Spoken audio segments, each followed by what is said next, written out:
he's Tom Ackerman. Almost Tom Ackerman. Tom is on assignment today. I'm Mike Claiborne, and we welcome you to sports on a Sunday morning, live from Jupiter, Florida, the spring training home of the St. Louis Cardinals. And we'll be here for the next 2 hours. We have a lot of things to get into, certainly some baseball. We'll get into the Olympics. How about St. Louis University? They are rocking and rolling. We'll hear from Chaim Bloom a little later. And, of course, it wouldn't be a show without Bernie Miklasz, and we'll have a chance to talk to him in the next hour. So we are glad you are with us today. As we mentioned, we're here in Jupiter, Florida at the new facility. And I got to tell you, folks, I've been in this business a long time, and I've seen a lot of things. But this setup the Cardinals have right now is it's really nice. I don't have a lot of things to compare it to. We have one down the road in West Palm Beach where the Astros and the Nationals train, and they have a very nice setup. But this one is long overdue. Let's just put it that way. And we'll have a chance to visit with the vice president of operations for this project. He's Dan Good. We'll hear from him a little later in the show and tell you about how this thing came together. It's been on the drawing board for a number of years, but it's finally come to fruition. And we're looking forward to showing you guys what this is all about. The wow factor is certainly in place when it comes to this facility. And we'll have a chance to hear from Dan Good a little later. Another day of pitchers and catchers. All the players, virtually every player is here in camp. They report officially tomorrow. First field workout is on Tuesday, and Cardinal baseball comes your way right here on KMOX next Saturday. John Rooney and Ricky Horton will have the action for you, and away we go with Cardinal baseball. So everything starts with the Washington Nationals here at Roger Dean Stadium. And by the way, there's some improvements to Roger Dean as well. So if you're coming down, I think you'll be pleasantly surprised at what you'll see. Not only the facilities, but some of the players as well. When we think about players, I'm looking at the roster, and we have 67 players in camp. And there's just 3 players with 5 years of experience or more. Think about that. And the players are Ryan Stanek with 8 years. Jojo Romero has 5 years. And the other person that we had on the list, and we'll pull it up here real quick, is Dustin May with 6 years. Everybody else, Lars Nootbaar with 4. We have a lot of guys with 3 years and 2 years, but this is a very, very young team as far as personnel is concerned. And so it should be fun to watch how things unfold for them. They're going to get reps. There are jobs to be had here. I think a lot of people will wonder who's going to play left field if Lars Nootbaar isn't ready. And he's going to report 2 days after the start of training camp because of his rehab process. But there's some jobs that are open, and we'll see how things unfold there. Second base is obviously open, but I think the odds-on favorite would be J.J. Weatherholt. They're going to give him a long, hard look. Nolan Gorman will be your third baseman. Obviously, Victor Scott will be in center field. Jordan Walker, obviously, will be starting there in right field. Herrera's behind the plate. And I think one of the questions that's already been thrown out there, how many catchers will you carry this year? I mean, last year we had 3 for most of the season.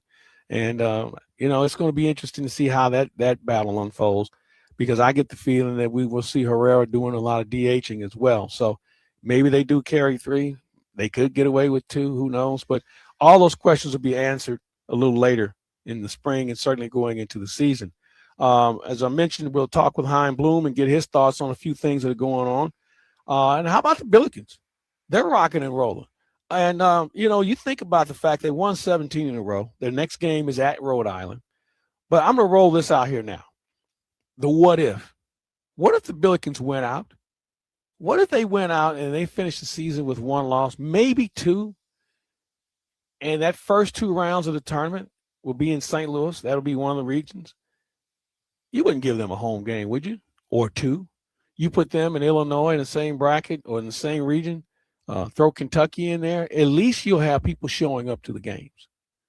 And I know in this first round, the first 2 rounds, I know in some of the buildings over the last few years, they haven't sold them out. They move teams around, and a lot of fans just don't follow that first round as far as travel is concerned. So the what if factor is, if the Billikens win out, do they play in St. Louis to start off the tournament? Think about that. I don't think I've ever said that before. A, winning out, B, opening up in St. Louis. And, the tournament has never been a guaranteed annual tradition for St. Louis U. There have been some years they missed the tournament. They found themselves in the NIT or found themselves at home. But this year, it looks like things are going in their direction. So we'll talk with Chris May about that a little later this morning. We normally talk to Josh Schertz, but they're going to be in practice as we speak. So Chris May is kind enough. He'll visit with us. And, of course, he's sponsored by Royal Bank of Missouri. So we'll have a chance to talk to him. And also we'll get into some Olympic discussion as well. I don't know about you, but, I've watched a little bit. So my question to you all is, other than hockey, what are you watching? I know figure skating has been one of the big things. We see that.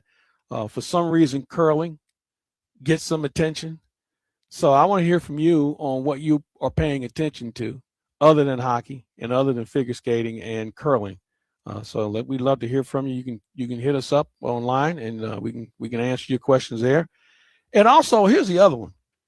What Olympic event do you just don't get?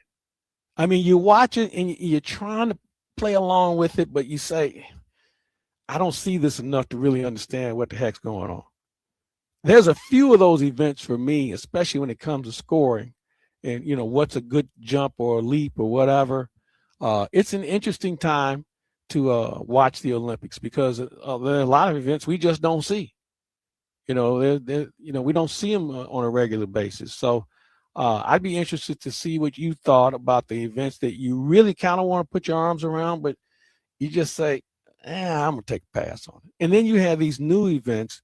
The host country can roll out an event. I know when the Olympics comes to LA, we'll have flag football. Okay. I think that's a pretty much of a lock that the U.S. will have a gold medal on that front. But when you think about the winter sports, I mean, you think about people in Europe and, the Europeans and Norwegians and the Swedes are doing really well in the outdoor events, because that's what they do. They don't have baseball. They don't have the other sports. So, they found something else they were good at, and, you tip your cap to them. But, I always wonder, what events really do sell, which ones really do play. So I'd love to hear what you think about that, and we'll get a chance to get in that a little bit later. And also the NBA All-Star game was last night, or the skills competition. And I know some people have already felt like the dunk contest is no fun anymore. And I kind of get it. But the dunks that you normally see, and the reason why you see these guys in, because they're in game situations, they have, they're following up on a rebound or somebody's lofting a pass, an alley-oop to them. It's a little different when you get into that sort of competition.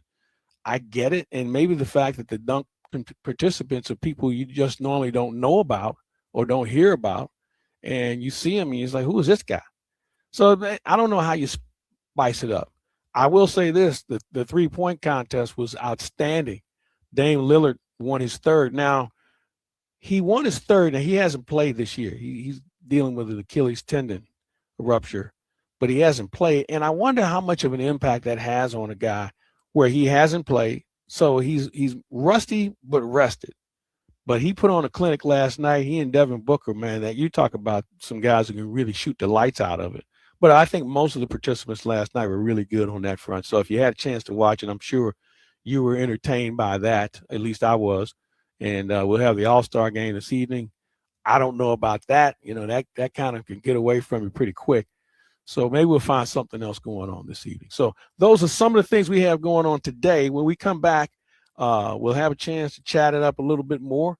Chris May is going to join us, and we'll have a chance to visit with him, get his thoughts not only on what's going on with SLU on the basketball front, but you have to wonder what sort of impact is the basketball program having not only on the campus, but certainly with the athletic department. I'm anxious to hear how things are faring. They have, a couple more home games left, and they're sold out.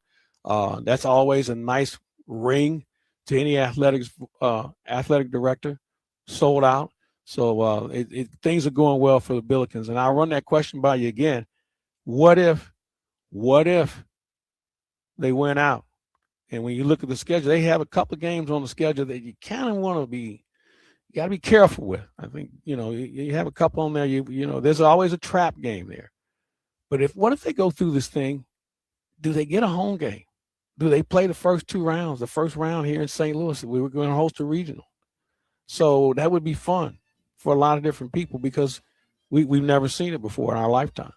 So let's see what happens. But, the biggest game at hand for them right now is Rhode Island That is on a Tuesday night in Rhode Island. So we'll see how things unfold with that. But it would be fun. It would be a whole lot of fun.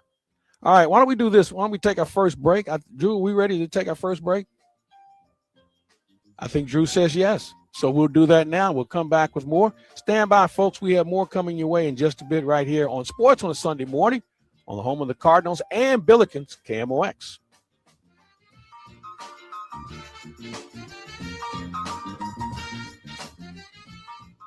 St. Louis has a voice. KMOX, the voice of St. Louis. That voice has shared our stories from headline to history. An afternoon programming for American radio. The program is called At Your Service.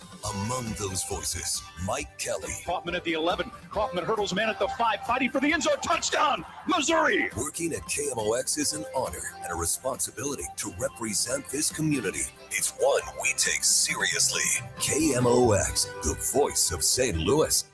I'm Bob Burke, founder and chairman of Burke America Parts Group, a family of brands that includes RepairClinic.com, an appliance and HVAC parts solution company that's grown into an international brand. Before AmericanEagle.com, we partially launched a new technology platform developed by another firm. American Eagle helped take our technology to a whole new level with digital marketing, software development, and business insights into our key markets, appliances, HVAC, and outdoor power equipment, and did so both on time and on budget. AmericanEagle.com has the resources, experience, and talent needed to produce solutions. Our new technology platform, developed by AmericanEagle.com, has produced tremendous results with higher traffic, conversion, engagement, and online revenue. If you have any home repairs you need to take care of, check us out at RepairClinic.com.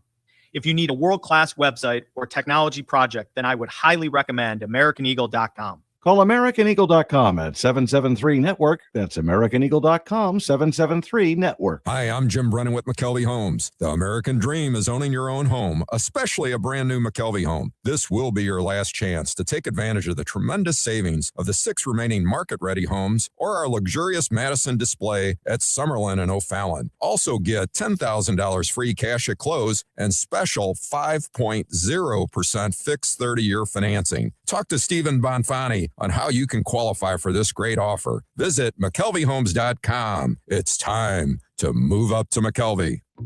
Italian subs for your finance team at Chicago. Easy Cater. Burritos for your call center crew in Plano. Easy Cater. Bagels for your sales reps meeting clients in Charlotte. Easy Cater. Hot chicken sandwiches for your third shift warehouse workers in Memphis. Easy Cater. Your teams may be spread out across the country, but you've got one platform to feed them all, whenever and wherever they work, with food they love from favorite restaurants. Easy Cater. Food for the workplace, all in one place. Order now at easycater.com. At the UPS Store, we know being a small business owner means holiday time is still go time. Still get those orders shipped time. And still re-up on stamps and supplies time. That's why this upcoming holiday, while others close up shop, we'll be open and happy to help you keep being unstoppable. Come into your local store today. Most locations are independently owned. Product, services, pricing, and hours of operation may vary. See Center for details. The UPS Store. Be unstoppable. Working full-time but still falling behind? Learn how real estate education can help you build income and get ahead on your terms. Text radio to 88007. That's RADIO to 88007. Presented by Lifestyles Unlimited. From KMOX Sports, this is the Gray Bar Sports on a Sunday morning. Gray Bar, your distributor for electrical and datacom needs. Now from the Stifel Financial Sports Studio. Welcome back, everyone. We are here in Jupiter, Florida at Roger Dean facility, the Roger Dean Chevrolet, right next door to us. The Cardinals' new facility is up and running. Still some construction going on, and they say it's going to probably be another maybe month or so before everything is completed, but it's operational. Everybody's trying to just get familiar with everything.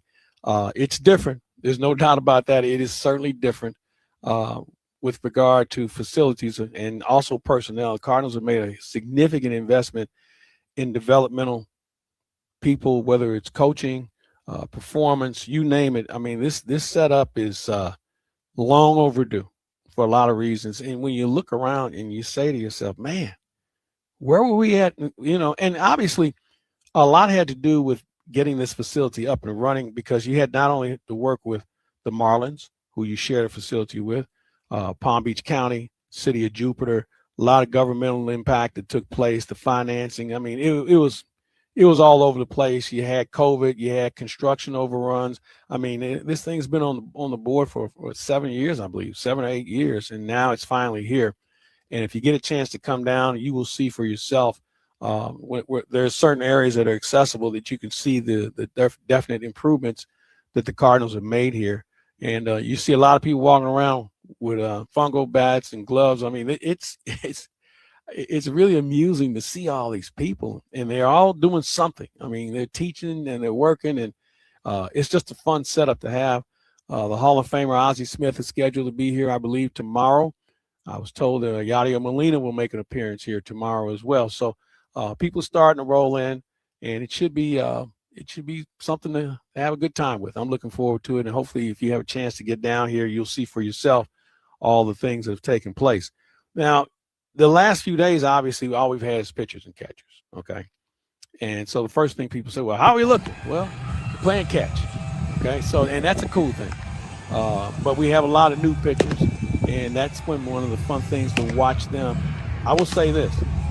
We have some guys who can bring it, okay? And I know we used to be a team that pitched to contact, and we were trying to trick people, and that's still part of the arsenal. But there's some guys that really show good velocity. Now, again, they're having some live BP sessions with, some minor league kids, but it just has a different look to it. It really has a different look. I'm anxious to see what the hitters are going to look like.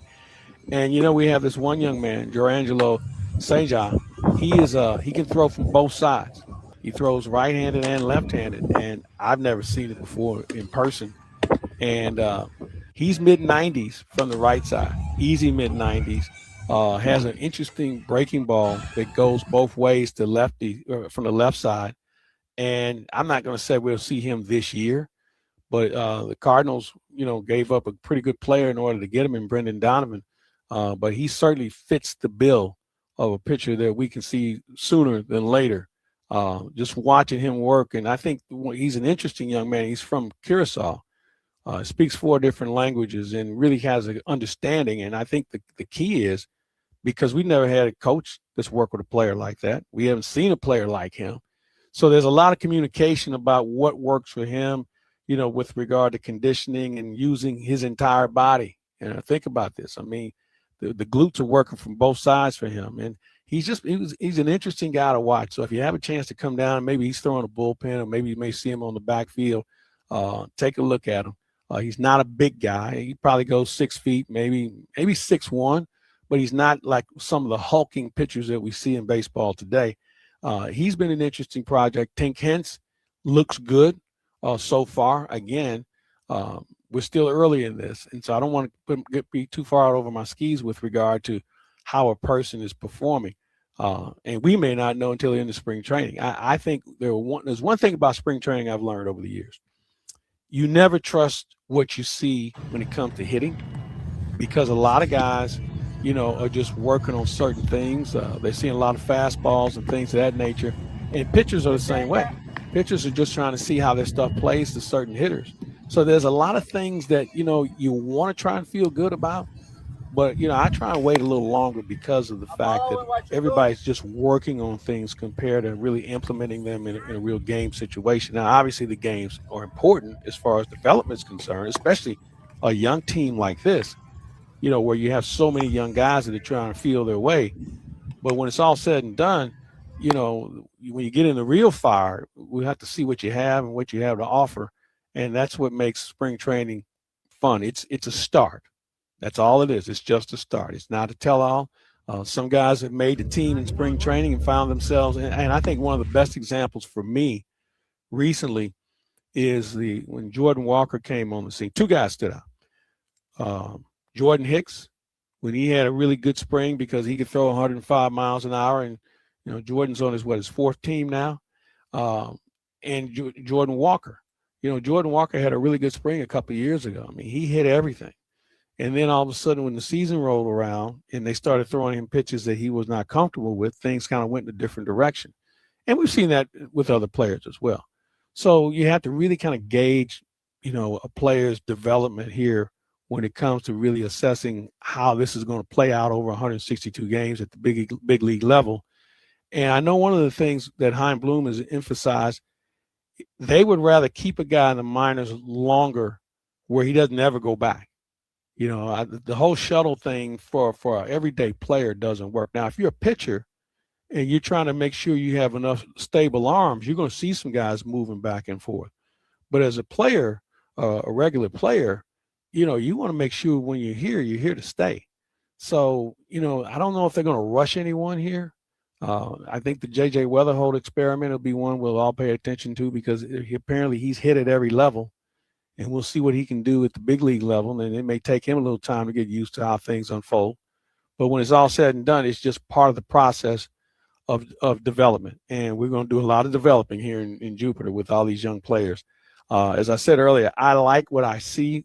It's very early. There's some interesting stories of guys with experience that we want to see what they look like. I'll give you a good example. You may remember Packy Naughton of a couple of years ago. He was a relief pitcher, and then he had some arm and elbow problems, was basically out of the game last year. He was selling real estate down here in Florida. Decided he wanted to take a crack at it, and he threw a really good session yesterday. His bullpen yesterday was pretty good. He faced a few hitters, and he broke a few bats along the way. So you have some guys with just enough big league experience where they know how this works. They just haven't been on the stage long enough. And I'm anxious to see guys like him. Matt Swanson is a guy who may end up being your closer. He and Riley O'Brien certainly have the tools to do that. Riley O'Brien looks pretty sharp so far, but again, it's early. So there's going to be some competition. I think the bullpen, like it was last year, was pretty good. You think about the second half when the Cardinals made a lot of deals and moved on some players. Those young guys stepped up, and most of them accounted for themselves reasonably well. And I'm looking forward to seeing how they had a chance to grow as they get into spring training where they know that they have an opportunity to really compete for a position and be on the team from the start. But as I mentioned, you're going to see some guys going back and forth because the way bullpens are used today, you're not going to see the same guys for a whole season, even starters. It just doesn't work like that anymore. All right, we'll come back and talk some more baseball a little later, but what we're going to do next is talk a little basketball, and we'll talk a little St. Louis U basketball with Chris May. He, of course, is brought to us by Royal Banks of Missouri. We'll have a chance to visit with the AD. It's Lou when we come back on Sports on a Sunday morning on KMOX.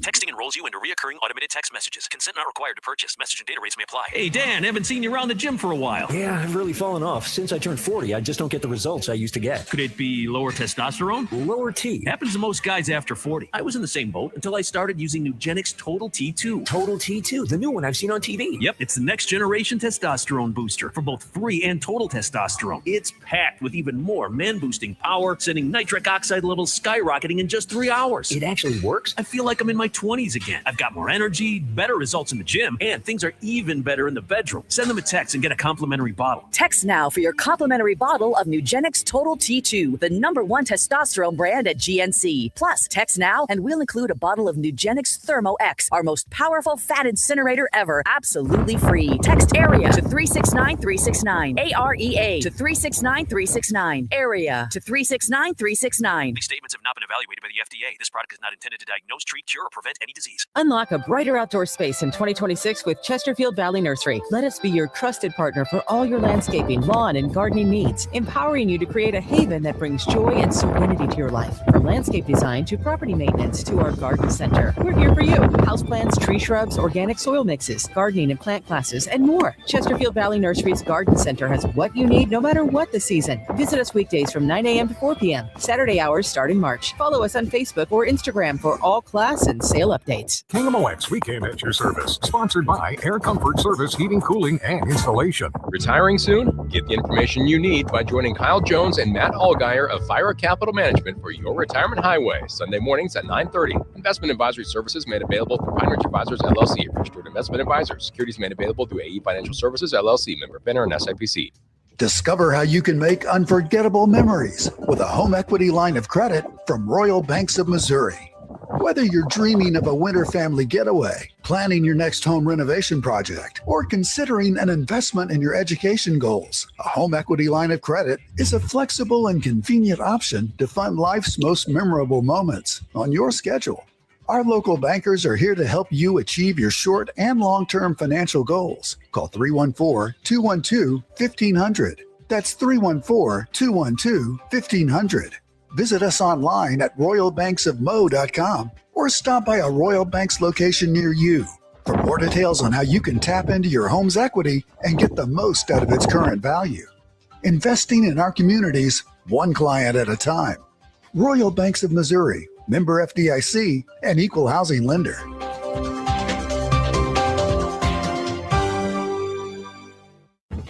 From KMOX Sports, this is the Gray Bar Sports on a Sunday morning. Gray Bar, your distributor for electrical and datacom needs.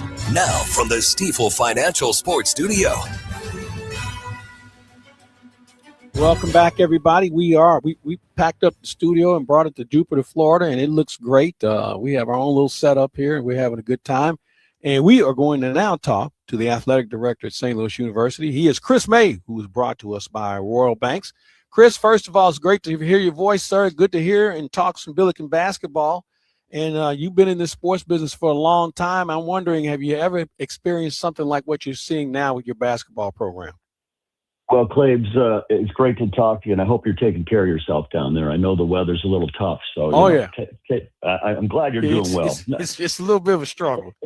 I just talked to Drew in the studio. I said, "You in Florida?" He goes, "No." I said, "So Drew's doing the work." But hey, we're thrilled. We obviously we've got a team that's flat out on a run. Coach Schertz Josh has put together the pieces of something really, really special. And we had that run, with Rick's team back in the day that was really good. This is way different. There's so many more. We've got a lot more weapons with this team that can really shoot it, and really they've ignited this community. I got to tell you, Claibs, we were up in Chicago Friday night, and it was unbelievable how many Billiken fans were in that gym. And that's I heard that it was more of a. I heard it was more of a Billiken home game than it was a Rambler home game. I had somebody call it Chaffetz North. I don't know if that's the case, but it was fantastic, Claibs. The community and the Billiken faithful are really rallying around this team right now, and that's when when you go on the road and you've got a lot of fans, you're starting to really make a move, and so that's what's super exciting. In addition to this team and what's going on with it, you got so many weapons. You got. I don't know where you start. Trey Green leading the country, I think, still in 3-point shooting percentage. You got the shooters in Ishan Sharma, Brady Dunlop, Robbie Avila is leading.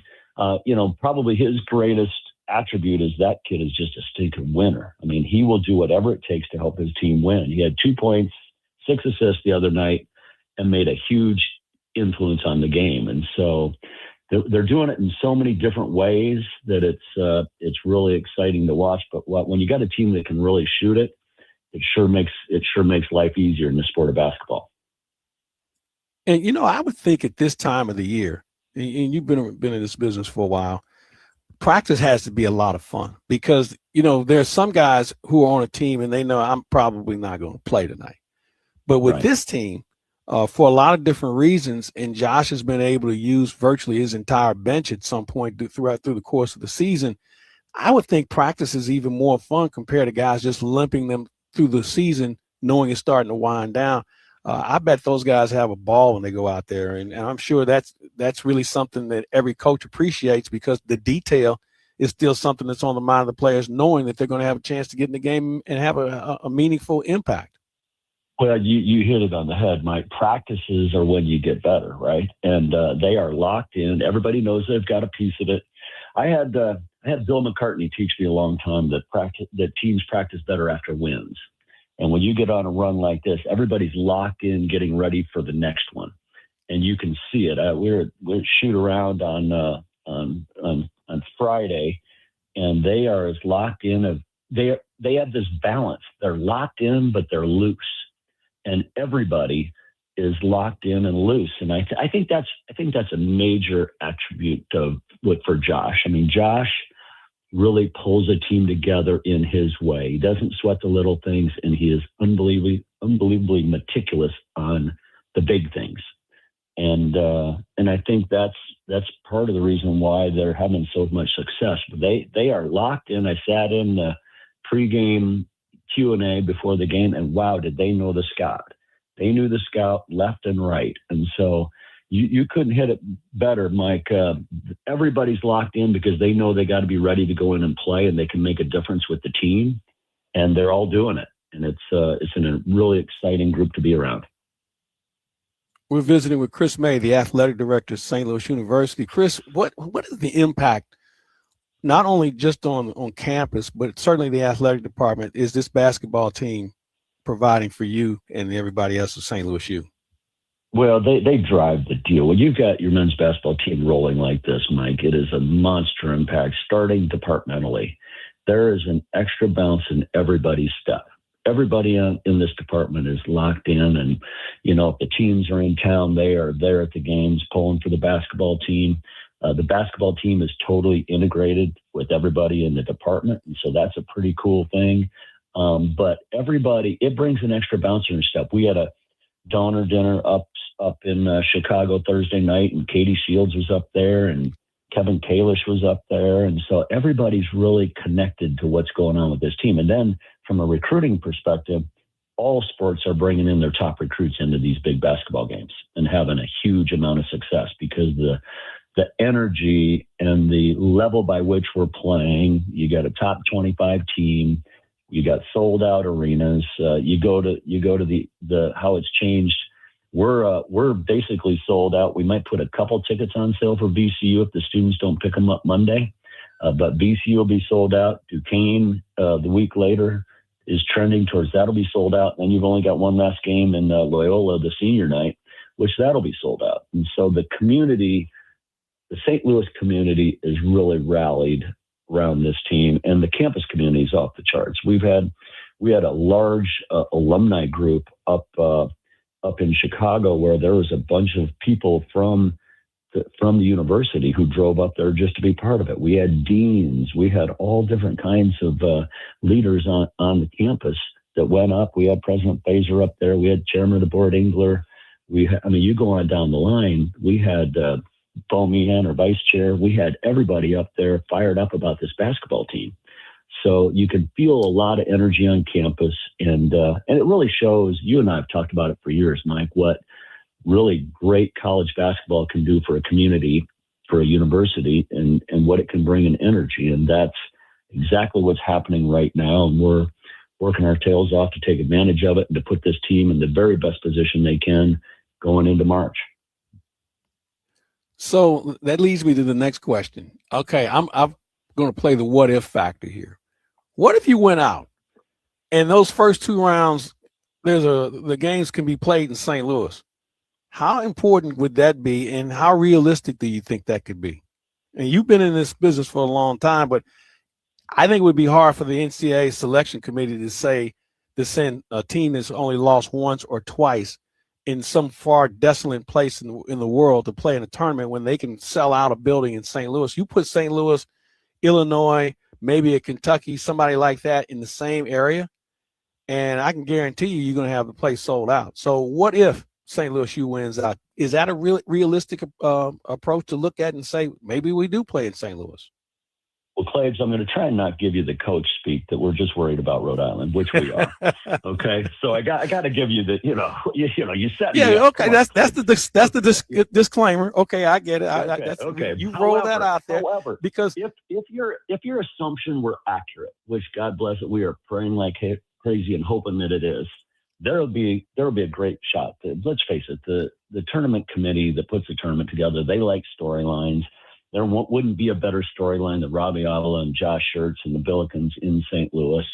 You can look at all kinds of brackets over the years that they look favorably at big time runs with teams. So yeah, it's a fun thing to talk about, an exciting thing to talk about, and there are many that didn't think we'd be 24-1 short of a prayer that got hit in Palm Springs, or we'd be 25-0.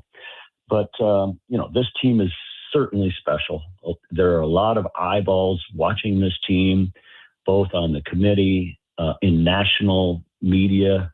You've got Jay Billis, you've got Lenardi, you've got everybody really paying attention to the Billikens right now, Rothstein. So we're getting an ample amount of exposure and support on a national basis. And I am very confident that the committee is well aware of the Billikens and what we can do to help them sell a great tournament.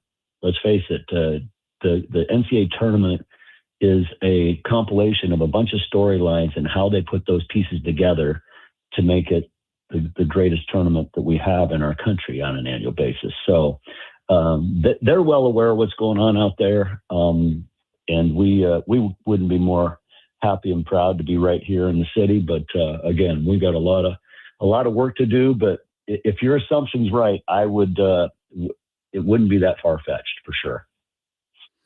Well, I think it's just a fun conversation to have because we've seen since they went to the pod setup, there are a lot of first round buildings that aren't full because they move teams around. And, I think it'd be great to see that building full.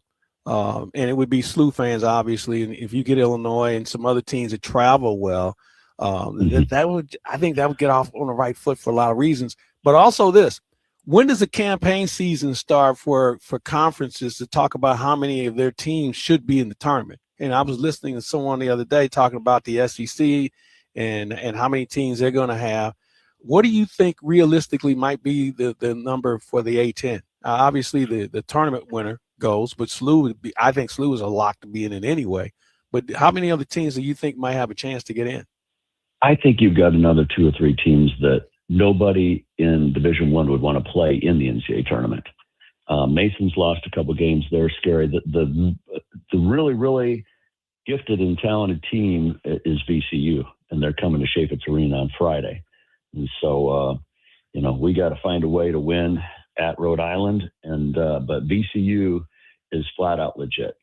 VCU is a really, really good basketball team, and they are highly talented. I think they've won 8 or 9 in a row right now. VCU is a very gifted basketball team, but there's several that certainly nobody would want to play in the first round. But to answer your question, the lobbying started about January 1, and so it continues. But I always say the best lobbying you can do is just keep winning ball games. Keep winning ball games. Yeah, just show up and play. But VCU can flat out play. VCU is on paper as good as anybody. And so they're highly talented. George Mason, really good. The one that nobody talks about is GW, and they took us to the wire, and Robbie had to hit that big 3 with a couple seconds to go to beat them.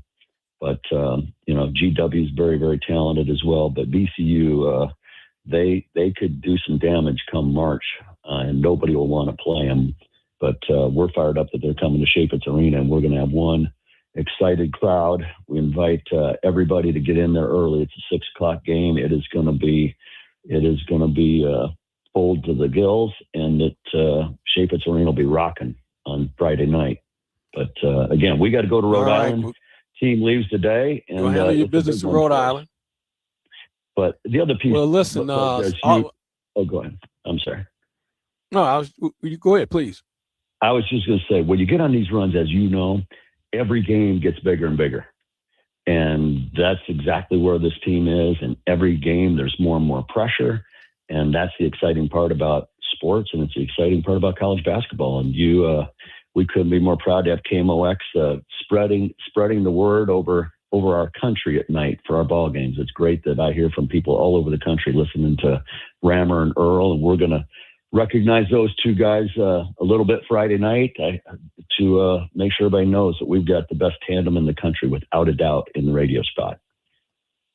There is no question about that, Chris May. Hey, thanks for your time this morning. Enjoy the run. We'll be paying attention from here in Florida, and hopefully we'll have those first round games in St. Louis with the St. Louis University Billikens taking the floor. You got it, Claibs. I appreciate it. All right. Take care, my friend. He is Chris May, the athletic director at St. Louis University. Stand by, folks. We will come back in just a bit here on Sports on a Sunday Morning. We're here in Jupiter, Florida, the home of the Cardinals spring training. Guys are out playing catch as we speak, and we'll tell you a little bit more about what's going on here. Also get into a little Olympic talk. I rolled a question out earlier, which sport do you want to try and put your arms around, but you just don't get it? And we'll talk a little hockey as well. So we'll do that when we come back right here on the voice of the Cardinals and St. Louis University Billikens, KMOX.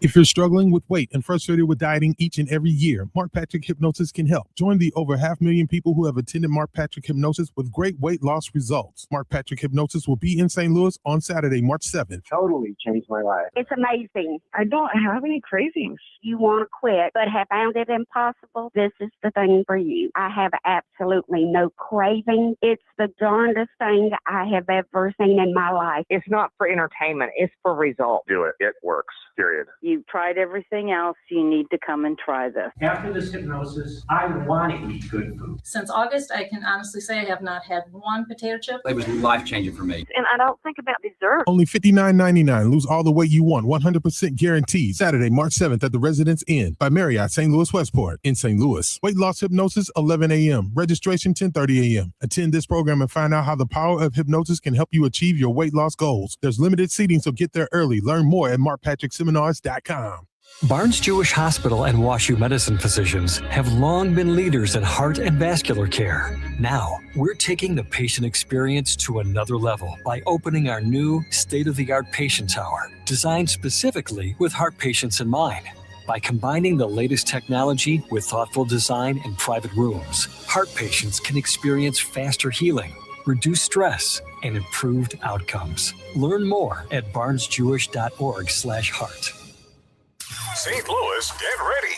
One of the most powerful voices in country music is coming to the Dome at America Center on March 7th. Zach Bryan, live in concert. It'll be fun about those clubs, I'm telling you, baby. With the songs you know by heart. One night, one stage, an unforgettable night of raw, honest music. Tickets available now at Ticketmaster.com. For more information, KMOX.com/events. This is the story of the one. As an HVAC technician, he and his digital multimeter are in high demand. So when a noisy office HVAC turns out to be a failing blower motor, he doesn't break a sweat. With Grainger's easy-to-use website and product information, he selects the product he needs to keep everything humming right along. Call 1-800-GRAINGER, click Grainger.com, or just stop by. Grainger, for the ones who get it done. How many of you think taxes will go up in the future? And if they do, who will get hit the hardest? Maybe it's you, headed for retirement. You've been saving in that 401k or IRA, and that money has never been taxed. And Uncle Sam is looking at that account like it's a big, juicy steak. What can you do about it?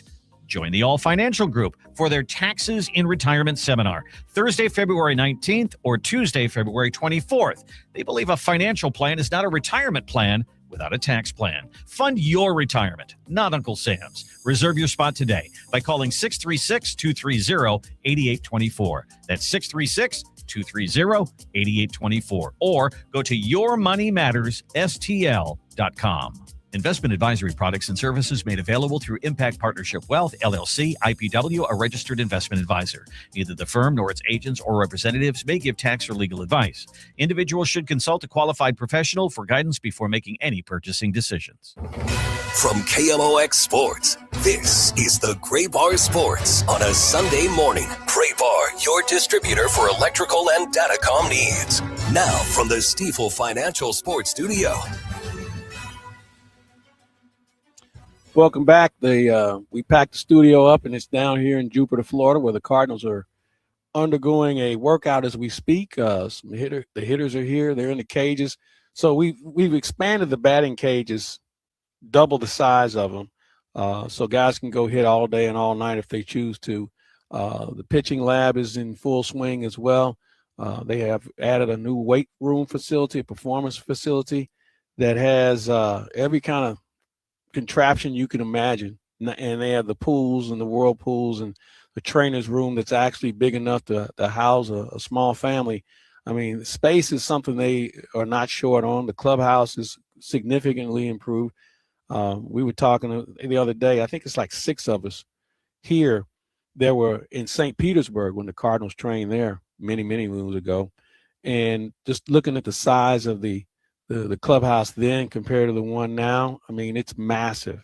I mean, I think they said I think you can put maybe 60 players in this one clubhouse. I mean, it's big. I mean, they've done it right, and they're still working on it. So, and those are a lot of things you probably won't see behind the scenes. But just to let you know, the players are overwhelmed by what they have to work with. And for a lot of guys, this is their first spring here in St. Louis. And I'm saying to myself, well, you should have been here last year. And it wasn't bad, but, obviously you kind of grow out of some things, and they made some improvements. And we'll talk more with Dan Good later.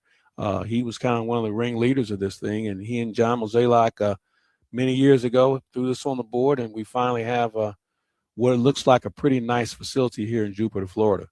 Hey, I'm going to get back to the Olympics for a minute. I was going to talk hockey, and obviously hockey is big with the Olympics, certainly here in St. Louis. Team Canada is playing the French as we speak. The Americans play the Germans later. That could be a very interesting game. The Germans have some pretty good players, starting with Leon Draisaitl. What do you think so far? I mean, I don't know how much hockey you've had a chance to see. It's kind of gone according to plan. I think the story is not the men, but the women. The U.S. women's team is like they're annihilating teams. I mean, they are just beating the tar out of everybody they face. I think 26 goals to 1 they've scored so far, and these games aren't even close. When they faced the Canadians, that thing got out of hand so quick. I know it was really a shocker to the Canadians, but the women's team might be as good of a team as we see, period, in the entire Olympics and what they've been able to do. And that doesn't mean that the other teams aren't good. It's just that these women have really taken this to another level when it comes to women's hockey in the Olympics. And it's fun to see so many players. And now they have their own leagues now, and you can see the skill level really improving. And as far as the NHL is concerned, they have to love what's going on. Although we lost a good player in Fiala the other night, he's going to be done for a while. But overall, it's one of those things that this is what the league needed. This is what the sport needed.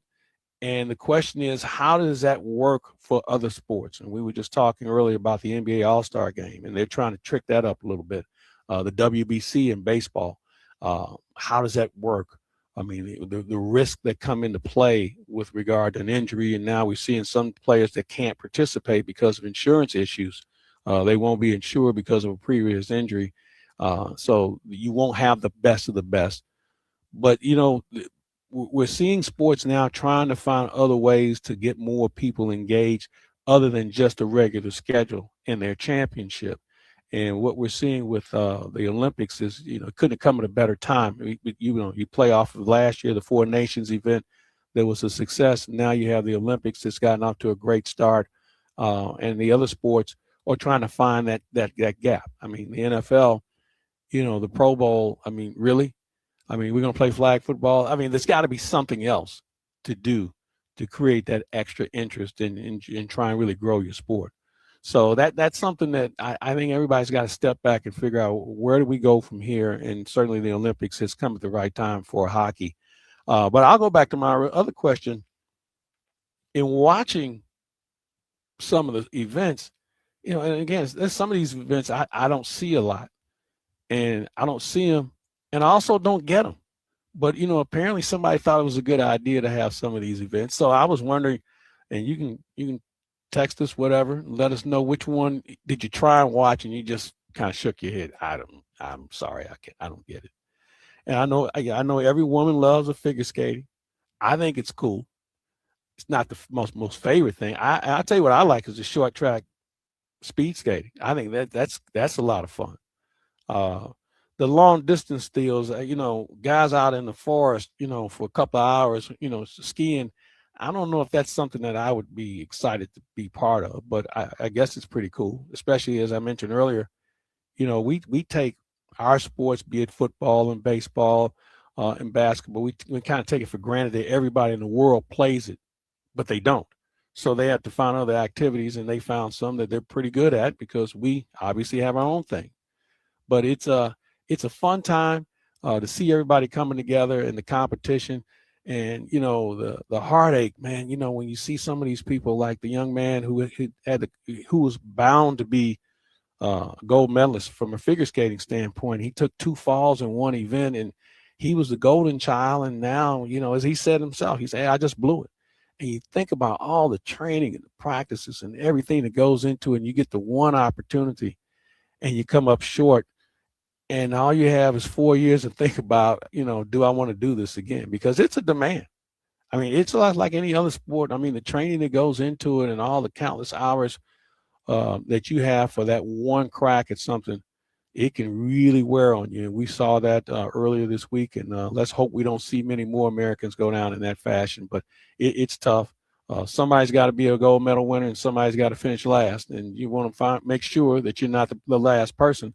As I was looking at the medal count, Bulgaria has a medal already. Brazil has a gold medal. Think about that. Brazil has a gold medal already. And then you see some other countries, it's just like, what are we here for? It just doesn't work. All right, coming up in the next hour, we're going to have a chance to visit with Dan Good. He's the Vice President of Special Operations for the Cardinals. He is the gentleman who kind of oversaw the development of this new facility here in Jupiter. We'll talk with him on how that thing came around. Matthew Liberatore is going to visit with us along with Chaim Bloom and, of course, the Bernie Miklasz. He's going to join us later in the 11 o'clock hour, and we hope you'll be with us as well as we'll break for the news and come back with more sports on a Sunday morning from Jupiter, Florida, here on your voice of the Cardinals and Billikens, KMOX.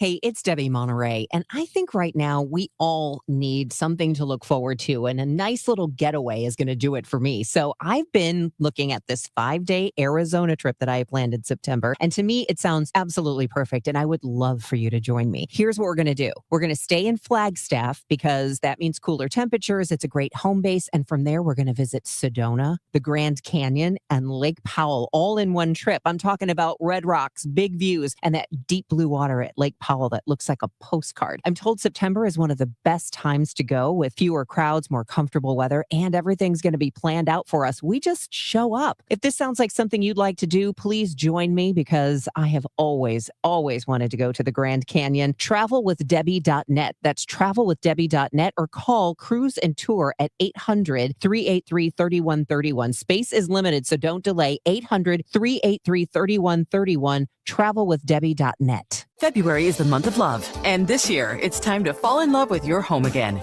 Imagine warmer rooms, quieter mornings, and cozier spaces you actually enjoy spending time in. At Renewal by Andersen, we don't believe all windows are created equal. Our exclusive FiberX material is stronger than vinyl, resists warping in extreme temperatures, and delivers superior insulation, helping your home stay comfortable, quiet, and energy efficient all winter long. That means fewer drafts, less outside noise, and a home that simply feels better. And because Renewal by Andersen handles everything, from custom design to professional installation, you get a seamless experience and results you'll love for years to come. Right now, for a limited time, buy one window or door and get one window or door 40% off. Plus, enjoy 18 months with no money down, no interest, and no payments. This February, give your home the upgrade it deserves. Call 877-WINDOWS or visit renewalbyandersen.com today. Renewal by Andersen. Superior products, exceptional service. This is the story of the one. As an HVAC technician, he and his digital multimeter are in high demand. So when a noisy office HVAC turns out to be a failing blower motor, he doesn't break a sweat. With Grainger's easy-to-use website and product information, he selects the product he needs to keep everything humming right along. Call 1-800-GRAINGER, click Grainger.com, or just stop by. Grainger, for the ones who get it done.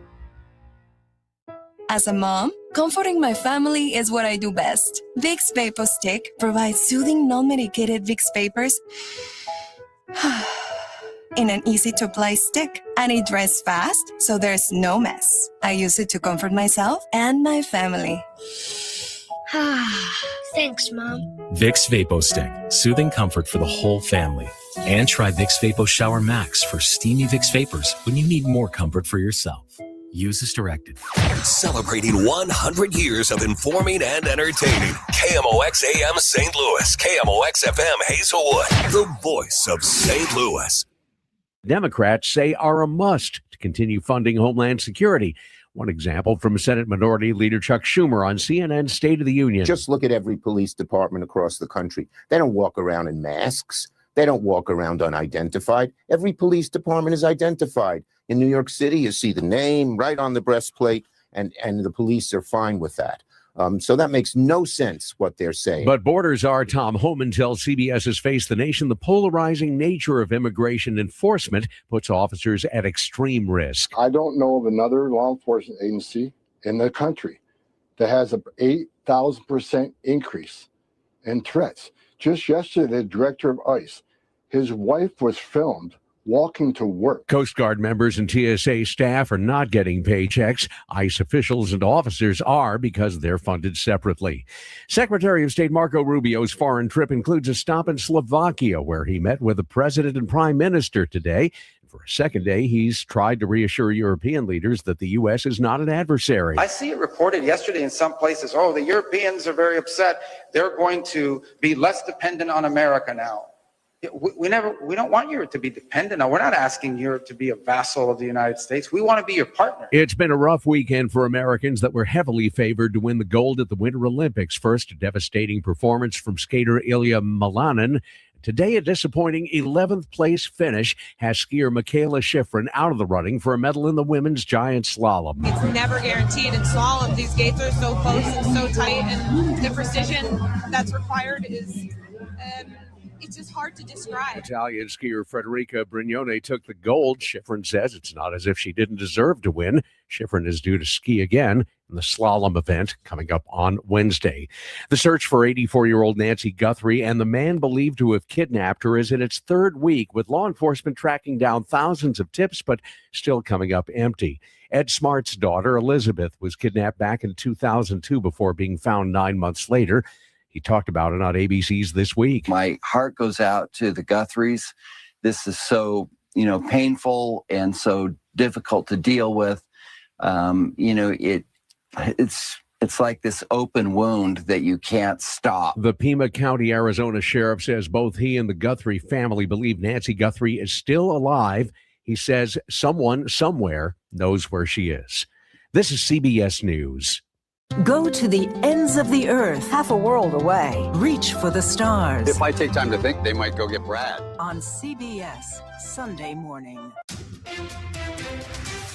At 11:03, we have cloudy skies, 50 degrees downtown at the Arch. Good morning. I'm Stuart McMillan. Here's what's happening. A homicide suspect is dead following an overnight standoff with Jefferson County SWAT team at a Festus hotel. Detectives tracked the man to the Holiday Inn Express in connection with a woman's death in Fenton. After hours of negotiation, the suspect died after shooting himself inside his room. It happened early this morning. Sheriff's office says no shots were fired by law enforcement during the incident. The hotel was evacuated for several hours. A man who rammed his head into a metal screen during police transport to a hospital has since died. St. Louis City Police Department's Force Investigators Unit is taking a look at the 29-year-old Mark Smith's case. Officers were called to a disturbance in the 400 block of South 15th on Thursday afternoon. They found a security guard detaining Smith. He was allegedly combative, acting erratically and yelling. Believing he was in need of medical attention, city police called for an ambulance, but were told one would not be available for quite some time. So the officers decided to transport Smith to the hospital in a marked police van. Medical personnel found the man unconscious when he arrived. Smith died on Saturday. Kansas City police are searching for a woman caught on video setting fire to a warehouse Thursday night. The building was previously considered as a potential site for the ICE detention center. Surveillance video shows the suspect throwing a spray can and using a lighter fluid to ignite the blaze. The property owner said they had already withdrawn the site from detention center consideration. The arson follows recent moves by Kansas City officials to pass moratoriums against such federal facilities. Bomb and arson detectives are investigating, but no suspects are currently under arrest. St. Louis County Police still working on that dog theft case in Fenton. Workers at the Fenton Petland store say two women walked off with a 13-week-old Bishapoo puppy Wednesday afternoon. Surveillance video shows one of the women stuffing the apricot white dog into a large handbag. The animal's head can be seen peeking out of the top of the bag as the duo exits the store. The women also had a baby with them. If you know anything about the stolen dog, contact St. Louis County Police at the Fenton Precinct. Brad Choate, KMOX News. And we have a photo of that white apricot dog at KMOX.com. Also, contact information for investigators. Weather for today, a high around 61 degrees, much warmer. Clouds giving way to sun at some point, still cloudy right now. Low of 40 tonight, high of 70 for tomorrow. Partly sunny skies and warm. Tuesday, mostly cloudy, still warm, breezy in the afternoon, a high of 68. Could set records on Wednesday and Thursday for the high temps. Right now, 50 downtown with a cloudy sky. I'm Stuart McMillan, KMOX News. From KMOX Sports, this is the Gray Bar Sports on a Sunday morning. Gray Bar, your distributor for electrical and datacom needs. Now from the Stifel Financial Sports Studio. Welcome back, everyone. Hour number 2 is underway as we continue with sports on a Sunday morning from Jupiter, Florida. Our next guest we had a chance to visit with earlier in the week, Matt Pauley and I, in our Countdown to Opening Day show here on KMOX and certainly on the Cardinal Radio Network. We had a chance to visit with Dan Good. Dan Good is the gentleman who kind of oversaw the project here in Jupiter, Florida, where the Cardinals' new facility is brand spanking new. We had a chance to visit with him and talk about the process of getting this thing underway and now nearly completed. Alongside of Mike Claiborne, I'm Matt Pauley. We're happy to welcome on right now Dan Good, Vice President, Business Development with the Cardinals. We're going to talk a little bit about what's been going on down here at Jupiter. A lot of work to get this facility put together. Dan, great to see you. I got to think for you and everybody on the staff, just great that baseball things are happening after so much work went into the facility. Yeah, thanks for having me. It's very exciting. It's been a long and winding road to get to this point, going back not just to the start of this facility back in '98, but just from the design and concept of it beginning, believe it or not, a little over a decade ago. Yeah, that was one of the things I thought it was about 7 years ago, but I knew the plans on the wall. Then you had COVID, then you had labor issues within the county. You had a lot of different things that unfolded, and now it's finally here. So for our listeners, give us an idea of how much was done, because not only in the ballpark, but certainly on the backfields as well. Sure. So taking a step back, I had to go back to my camera roll on my phone to kind of remember, but we had taken a due diligence kind of research trip out to Arizona back in 2015 to visit some of those facilities, which at the time were kind of the latest and greatest. And so drew some inspiration from that visit. We went through a design process, not to walk you through everything, but to your point, it took us till about 2020 to where we felt like we were ready to go. And then we ran into COVID. So, the other issues we had when we came back after COVID is that there were supply issues and costs had gone through the roof, and it just didn't become feasible for us to achieve what we had originally designed, which was really a tear down and rebuild of the entire building, which made everybody nervous to try to get that rebuilt in 10 months. And so we are where we are today, which is a heavy renovation of the existing building, which is about 40,000 square feet, and the addition of really 3 new buildings, one being a 13,000 square foot performance center, which is a shared gymnasium, hydrotherapy, training, everything there, and then a new dining and meeting building, which is a multi-purpose room, and then indoor-outdoor dining, and then a new 6-bay batting tunnel. So that combined, we now have 9 indoor batting or pitching tunnels, however you want to consider them. So, and they're wired with every latest and greatest piece of technology, force plates, and all the tech that comes along with it. You know, I was thinking this couldn't have taken place in 10 months in St. Louis. Fortunately, you had good weather most of the time, and I think that was obviously a plus. Is this the biggest undertaking we've seen in Palm Beach County, other than when you see them building a strip mall or a housing development? It's definitely up there. I think the convention center would probably be something that was bigger in its scale and dollars, but I think it's a top 5 project. And I'll say that the 10 months from the time we designed this, whether it was going to be a complete teardown and rebuild or what we've done today, it made everyone nervous. But the goal all along was to not miss spring training, to not leave the town of Jupiter. At one point, believe it or not, we were exploring a spring training in Vero. At one point, there was a contemplate that we'd have to put up temporary facilities in our backfields and lose backfield training while this was being built, which ran into all kinds of other problems, not just cost, but Florida wind, codes that we needed to reach. So it was very complicated. But I would say that the project on its own is definitely a top 5 project in the county.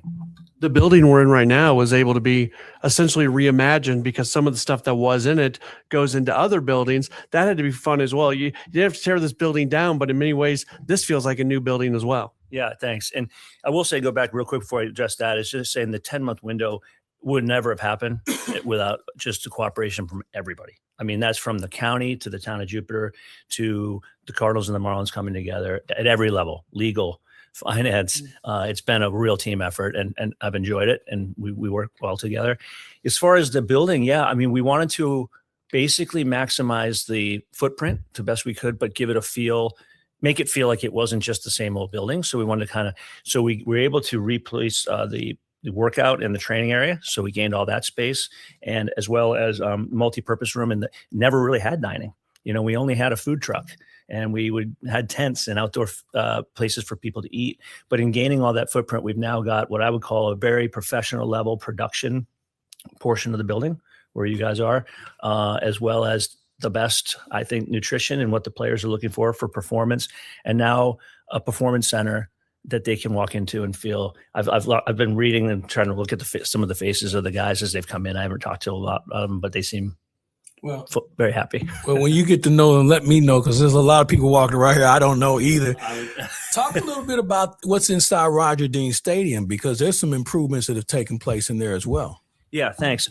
So I think the biggest ones that will catch people's eye are the left field. There's a two-level, we're calling it a third base bar. It's really the Jupiter Medical Champions Club is how it'll be branded, but we've called it third base bar during the design process. And that's got the ability to be sold to groups, to season ticket holders. It can be done up in a bunch of different ways. So we're going to play around with that this spring. It's going to have all the bars and food and TVs. We're hoping it'll be a nice place for like March Madness games during like spring training games. That'll be the biggest eye-catching thing. I mean, we've got brand new Wi-Fi throughout. We redid the press box. How about we did. The elevator is going to get a facelift. Yes, okay.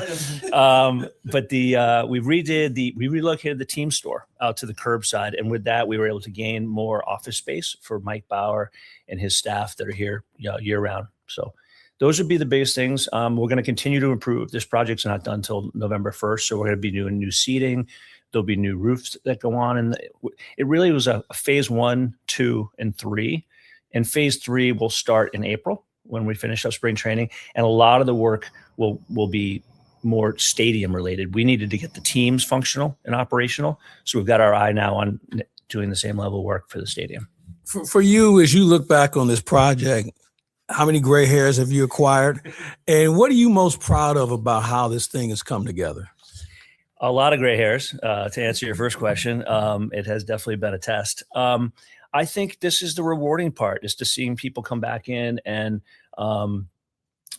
be surprised. I've gotten some comments like, I saw it on paper, but I didn't think the scale of it would be what it is, or it really feels professional. I mean, the goal always, again, I said earlier, was to deliver back baseball and not ever leave Jupiter or Palm Beach County.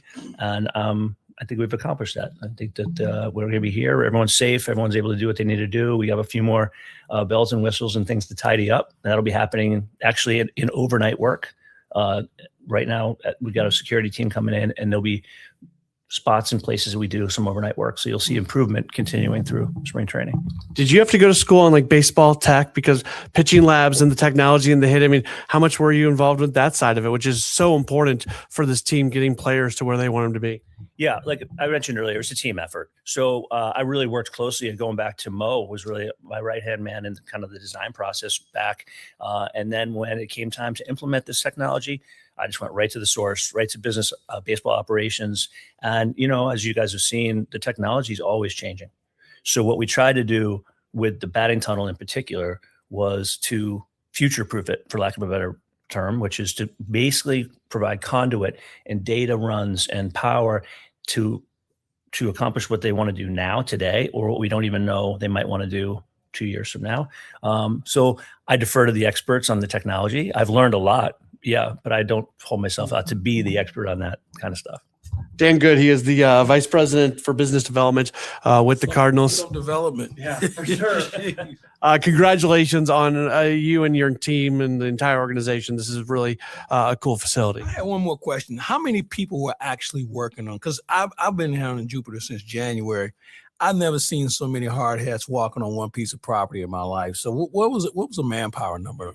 Well, actually, so when you asked that question, my mind went to like the team behind the scenes, which I can't list everyone and name everyone, but they know who they are, and I thank them genuinely. But the amount of hours, whether it was legal, architectural, engineering, all the things you need to do to get to this point, the town of Jupiter agreeing to work with us in real time on permits, and Palm Beach County there all along. We can't thank the team enough.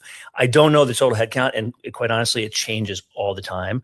But countless numbers of subcontractors that were worked with in all kinds of different specialty areas. But I'd say at one point about 10 days ago, I was standing here, I just sort of looked around, and I probably had eyes on about 200 people on one day. That was a number I was thinking too, because I rode by here one day and I couldn't count. I never seen that many people on one piece of property in my life that were actually working like that. And they're night shifts. I was here late the other night, and there's still guys working well into the night, and they will be. So, it's been a real accomplishment just to be back to be playing baseball.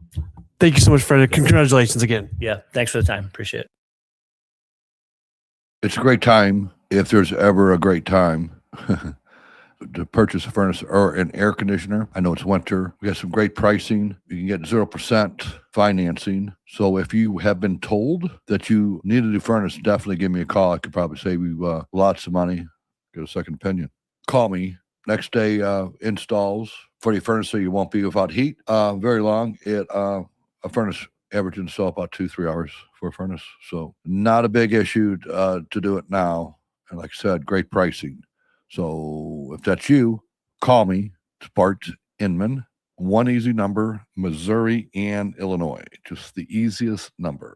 And there's one. 314-293-2600. Again, 314-293-2600. Or on the internet, it is Bart with a B, Inman with an I.com. God bless. Dreaming of college but worried about the cost? The Together Foundation is here to help. The Together Foundation is awarding 5 $1,500 scholarships to St. Louis area students who are ready to take the next step toward their future. Applying is simple, but time is limited, as applications will be accepted through March 31st. Learn more or apply at togethercu.org/scholarship. That's togethercu.org/scholarship. This community message has been brought to you by Together Credit Union. Texting enrolls you into recurring automated text messages. Consent not required to purchase. Message and data rates may apply. Hey, Dan, haven't seen you around the gym for a while. Yeah, I've really fallen off. Since I turned 40, I just don't get the results I used to get. Could it be lower testosterone? Lower T. Happens to most guys after 40. I was in the same boat until I started using Nugenix Total T2. Total T2, the new one I've seen on TV. Yep, it's the next generation testosterone booster for both free and total testosterone. It's packed with even more man-boosting power, sending nitric oxide levels skyrocketing in just 3 hours. It actually works? I feel like I'm in my 20s again. I've got more energy, better results in the gym, and things are even better in the bedroom. Send them a text and get a complimentary bottle. Text now for your complimentary bottle of Nugenix Total T2, the #1 testosterone brand at GNC. Plus, text now and we'll include a bottle of Nugenix Thermo X, our most powerful fat incinerator ever, absolutely free. Text AREA to 369-369. AREA to 369-369. AREA to 369-369. These statements have not been evaluated by the FDA. This product is not intended to diagnose, treat, cure, or prevent any disease. Hi, I'm Jim Brennan with McKelvey Homes. It's a great time to buy a brand new home, and Strawberry Farms in O'Fallon is taking shape. We've got our first foundations in the ground, and our display home will be opening soon. This community features walking trails, a beautiful lake, a berry patch honoring the land's history, a private playground, and Fort Zumwalt schools. It's a fresh start in a great location. Visit McKelveyHomes.com to schedule your tour of Strawberry Farms. It's time to move up to McKelvey. What's up, everybody? I'm Nick Costos, and watching sports isn't a hobby. It's a lifestyle, and my show is not a job. It's a passion. From the NFL playoffs to the NBA and everything in between, celebrate sports with me every day on You Better You Bet from 9 a.m. to noon Eastern. Download the Odyssey app now and listen to Westwood One Sports from anywhere. It's You Better You Bet with me, Nick Costos, live and interactive Monday through Friday, 9 a.m. to noon Eastern, presented by BetMGM. I'm Ed Evans, CEO of Consumer Cellular. You know, the big wireless companies say they have discounts for people over 55, but unless you're willing to sit on hold and ask, you're probably paying more than you should. At Consumer Cellular, there's nothing to hunt down. We're built for people 50 plus with plans starting at just $20. And our 100% US-based customer service actually answers the phone. Call 1-888-FREEDOM or visit consumercellular.com today and get your second month free for a limited time. Taxes, fees, and other third-party charges will apply. See website for additional details. From KMOX Sports, this is the Gray Bar Sports on a Sunday morning. Gray Bar, your distributor for electrical and datacom needs. Now from the Stifel Financial Sports Studio. It's always good to visit with Matthew Liberatore, who is, how many spring trainings is this now for you? I got traded over here in 19, so this is, 5 or 6 now? And you're one of the seasoned veterans now these days. I remember our first encounter, Cardinal Caravan. It seems like an eternity ago, but now you. I think I see a gray hair growing here, man. I don't know about gray hairs yet, and I don't know if I'm going to give myself the veteran title, but yeah, I have. It's been a minute. It's flown by. It's gone so quick, but happy to be entering 2026 with the Cardinals. I was talking to Ollie Marmol earlier about you, and he is excited to watch your progress. And I guess the Zoom calls and conversations you guys had this offseason really said a lot to him about how prepared you wanted to be coming into spring training. And I think a lot of people are looking forward to watching you. Thank you. Yeah. Your ability to prepare is one of the few things that we have the ability to control in this game. And, so I don't take that very lightly. And I do try to show up to camp as prepared as I possibly can be. And, that gives me a lot of confidence to go out and get outs and compete against, the best hitters in the world. All right. So what did you take away from last year as a starter that you took into the offseason that you're looking forward to using in 2026?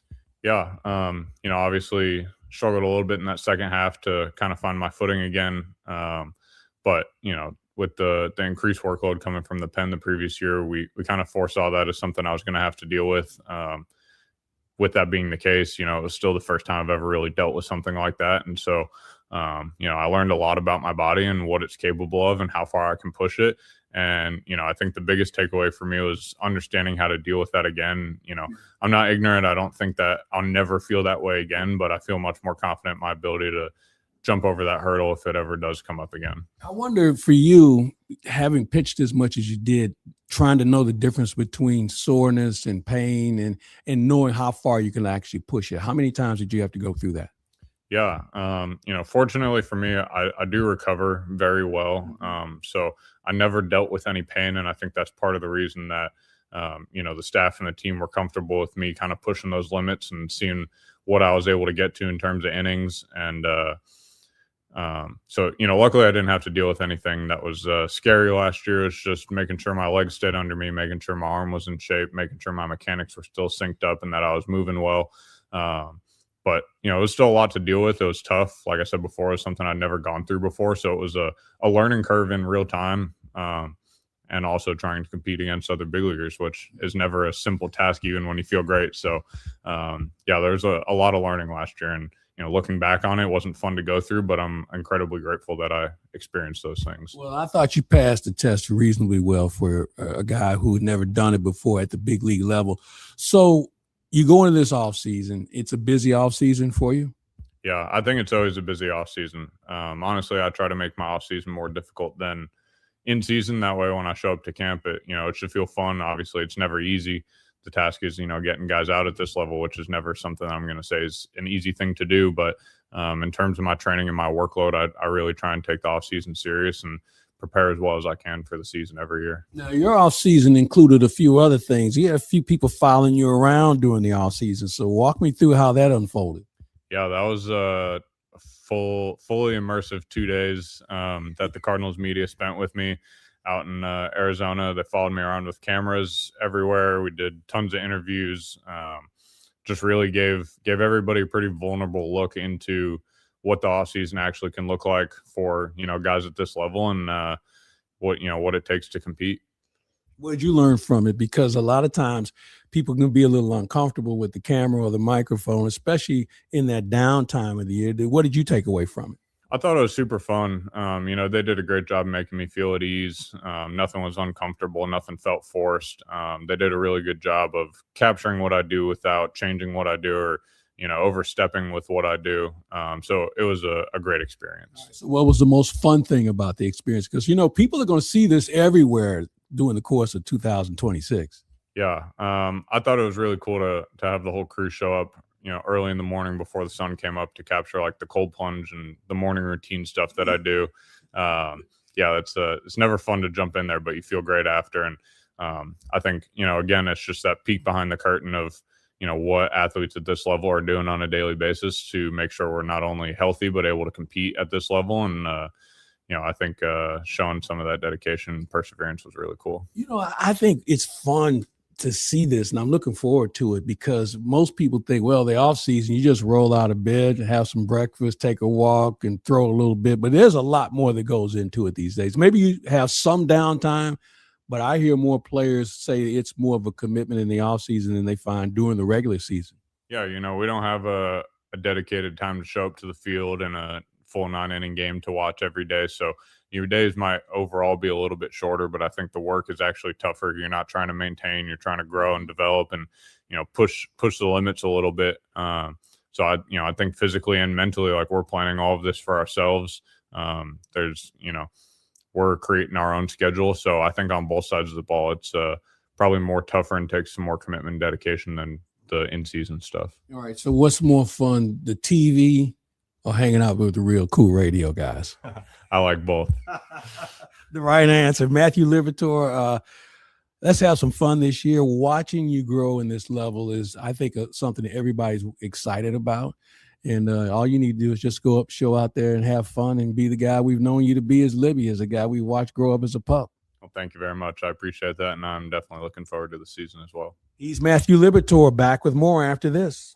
KMOX Weekend at your service, sponsored by Air Comfort Service Heating, Cooling, and Installation. Looking for a career change? Well, the Gelman team with eXp Realty is hiring. Their unmatched blueprint to success, real support, and proven systems help agents take their business to the next level. Level up your future and earning potential. Take the first step at thegelmanteam.com. Hi, this is Steve Butts from the Crawford Butts Insurance Agency. In 2026, our agency celebrates a momentous occasion as we celebrate 65 years of service to our clients, a tribute to our founder and my dad, Nor Butts. Our staff is ready to assist you with all your insurance needs. So please call me, Steve Butts, at 314-752-2500 or at crawfordbutts.com. For auto, home, and commercial insurance needs, that's crawfordbutts.com.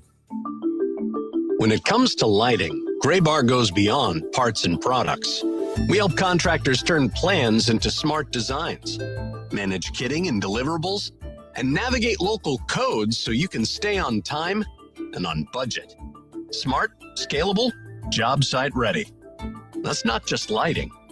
That's like kicking your project into Graybar mode. Yep, Graybar does that. An important message from S&L Coins. S&L Coins pays top dollar for your gold and silver coins, old currency, gold-filled jewelry, scrap gold and silver, silver plating, gold and silver bullion. Get a quote with a call to S&L at 544-3600. S&L Coins, 544-3600. Or visit S&L Coins at 9300 Gravois, just east of McKenzie. Open 9 to 5 Monday through Friday, 9 to 4 Saturday. Before you sell, call S&L 544-3600. This is a message from your sponsor, Intuit TurboTax. This year, file your taxes with TurboTax and hand everything off to one of the thousands of experts who can get you filed online with 100% accuracy. Only available with TurboTax experts. Real-time updates only in the iOS mobile app. Wish your life came with a warning app? That dog does not want to be petted. Well, life doesn't always give you time to change the outcome, but prediabetes does. Take the 1-minute test today at doihaveprediabetes.org. Brought to you by the Ad Council and its Prediabetes Awareness Partners. From KMOX Sports, this is the Graybar Sports on a Sunday morning. Graybar, your distributor for electrical and datacom needs. Now from the Stifel Financial Sports Studio,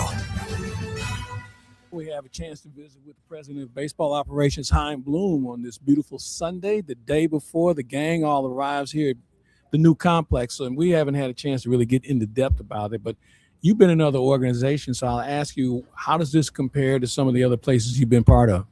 You know, it's so nice here just seeing all of the new things that we finally have. I know so many people who have been here for way longer than I have waited very patiently through a lot of false starts and stops for this day. And, you know, I really think you talk about comparing to other organizations. Obviously, everything in this business is relative. And the vibe here is now that, you know, we have the things that we need. And there's going to be great ways that we're going to learn to maximize this place even more over time. You know, I think it's going to hold up pretty well. Yeah, the fact that you have so much more staff to work with and being on that same page, and just talking to Ollie the other day about the transparency that's already being shown amongst each other, where if there's such a thing of over communicating, that's okay for right now. Yeah, I think that's almost impossible to do. You're way more likely that you're going to have the other problem of under communicating. So you should try to over communicate, and then you probably nail it just right. But, you know, the cool thing about this place, and something that I actually think is a little under discussed when people talk about the new facilities, is how I think it really is a chance to bring us more together as one organization. You know, for the first time, we have everybody on campus, so to speak, is eating in the same place. And that matters. And that creates interactions and collisions between people that we otherwise wouldn't have. Everyone's sharing one workout facility. And that, too, is going to build some of those bonds. I think it's going to be really good for our young players to see the guys in front of them in line, so to speak, and just understand, you know, what those big leaguers are doing. And also just to build connections up and down the organization. And that's really what we're trying to get to, is anything that's worth doing at the big league level, some version of that is worth doing all the way down to the Dominican Summer League. And that's what we're trying to establish. You know, while everyone hasn't shown up yet, we'll have everybody here on Monday. Are you still that guy who's still looking around to see who's out there? I mean, you know, there's still some interesting players that are out there. And I know as you look at your roster, you want to give your guys internally a look at first, but do you still have to kind of look around? Yeah, you have to. I mean, I think especially where our roster's at right now, particularly on the position player side, it makes sense for us to do that. But really, you should always be doing that. You don't ever want to miss an opportunity. That's one thing as we started adding some resources, some people to our pro acquisition side, I feel really strongly about is that you don't, you know, not every move is going to make sense for you, but you don't ever want somebody to get moved or somebody to be available that you didn't know about, that you didn't have all the information on, that you didn't have vetted so that you can make a good decision on a player. And we definitely are doing that right now, especially on the position player side. We have some opportunity. I think the early part of camp is actually going to give us a good chance to look at some of the more versatile players on our roster, see what they can do. You know, we talk a lot about outfield opportunity, and we do have that.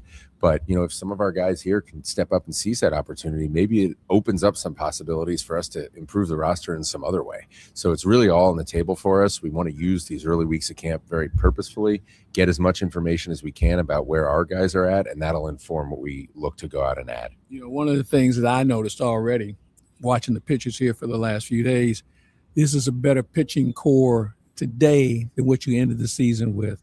And I'm sure as you look at some of these pitchers, who are some of the ones you've been really keen on trying to keep an eye on? Well, we're really excited, obviously, about a lot of the new guys, but, you know, that's not to look past some of our returning players, too, who you want to see them make strides. Obviously, we've talked a lot about some of those guys that were in the rotation at the end of the year, guys like Libby, guys like McGreevy, looking to take a step forward. Really interested to see what Kyle Leahy looks like as we put some length on him, and see how his repertoire holds up as he's navigating lineups multiple times. We want to give him a chance to do that this spring because he does have a starter's repertoire. Our new guys, Fitz, Dobbins when he's ready, really interesting arsenals that we believe can start and can go through lineups multiple times. And then even beyond that, some of the guys who are not necessarily on the roster. You know, I was watching Skylar Hales throw a live BP today. This is a guy we got last year at the deadline. He was one of the players that came back to us in the Phil Maton trade. Somebody who his top end is pretty good. Like, he has big league stuff on his best day. And for us, a lot of those guys where they're at, these AA, AAA players, it's about how can we get you to your best day 8 or 9 times out of 10. Most players at that level, their best is good enough to succeed in the big leagues. The ones that make it and the ones that stick are the ones who bring that best almost every time. You've been in this game for about 20 years now, and you've seen things change.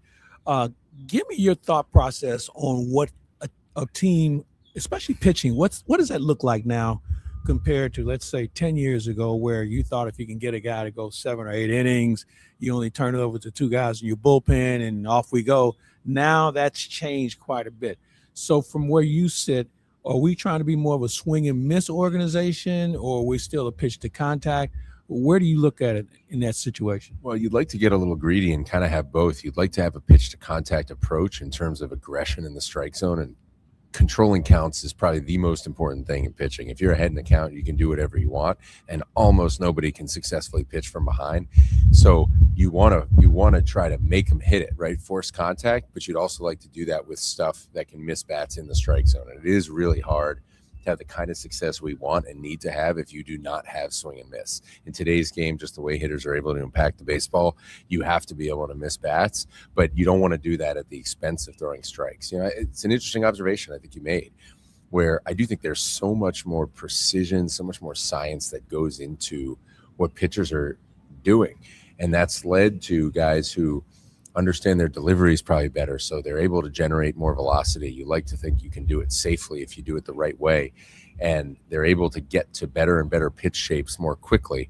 At the same time, we're seeing more guys going max effort to do that and maybe not being able to go as deep. I think in some ways, as much as we've learned that the right way to use a lot of pitchers is not to overexpose them, it makes the guys, top rotation guys that can do that can hold their stuff deep in games, and that can turn over lineups multiple times, that can make those in-game adjustments, give different looks. Those guys are more valuable than ever now. I'll tell you what else seems like it's valuable. People who can hit from the right side with some punch. I mean, it seems like we've gone through a generation where every parent wanted to make his kid a left-handed hitter. So now we have this whole bucket of left-handed hitters, and now the right-handed hitters, you know, guys are signing at premiums that you would never think about, but there's just such a shortage. Where did that come from, and what do we do about it? You know, it's funny. I was speculating that the other day, and I think that's exactly what I was speculating. I have no idea if it's true, but for so much of my career, you always favor left-handed hitters in the sense that, you know, you want the strong side of the platoon because most pitchers are right-handed, and you want these guys to have the platoon advantage. But as that starts to seep down into the minor leagues, into the way the 30 clubs are selecting players, into amateur baseball, now, like you said, we may just have a generation of parents and coaches that are training kids to hit left-handed. And so we might have a shortage of right-handed hitters. It is funny. Certainly this winter, when you look at free agency, even the trade market, you look at our needs right now, you end up looking for righties more than you look for lefties. I don't know if that ultimately changes the fact that the left-handers still are going to have that advantage more often. But if there's more of them and fewer righties, it might kind of outweigh that. So it just goes to show you never want to go so all in on one type of player that you miss out on a part of the applicant pool. You know, one of the other things was introduced this week, the ABS, and everybody's been reacquainted with it. And even now, in talking to Ali, there's a strategy that comes with that now, and how you have to use that, which is why you obviously need more staff members as well, because somebody has to be able to think about that. Yeah, I'm excited to see how this plays out. I actually think it's going to be good for baseball. I think it's going to be super entertaining for fans. We have seen this at the minor leagues. The system works. It's just that when you get to the stakes of what we have in the big leagues, you're going to see a whole other level of strategy that is going to go into this, and more attention is going to be paid on how to do this in the most optimal way, just like everything in our game that gets beaten to death and us trying to optimize, you know, everything. So that will happen with ABS.